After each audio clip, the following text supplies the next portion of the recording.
কিছু জানি না, আবার 15 বছর আমি 15টাই গাছ লাগাবো। আমার বোনের মাথার পোকাগুলো মাঝে মধ্যে কিলবিল করে ওঠে। ও বাই দ্য ওয়ে, আজকে মহারানীর জন্মদিন, সবাই উইশ করো কিন্তু। এবার ঘটনাটা বলি তোমাদের। রোজকার মতো আজ সকালেও গাছে জল দিতে এসেছি। পেছন থেকে বোন এসে হঠাৎ বলছে, মুমু 15টা গাছ আমাকে তুলে দাও, আমি লাগাবো। সকালবেলা স্বপ্ন টপ্ন দেখে ভুলভাল বকছে বোধহয়, এই ভেবে আমি ইগনোর করছি।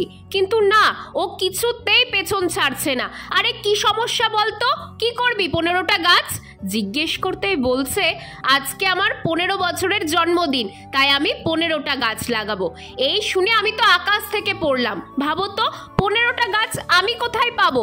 তারপর মাথায় একটা বুদ্ধি এলো। ওকে বললাম, দেখ এমন একটা গাছ লাগা যেটা 15 বছরের বেশি বাঁচবে। বলেই একটা কদম গাছ হাতে ধরিয়ে দিয়েছি।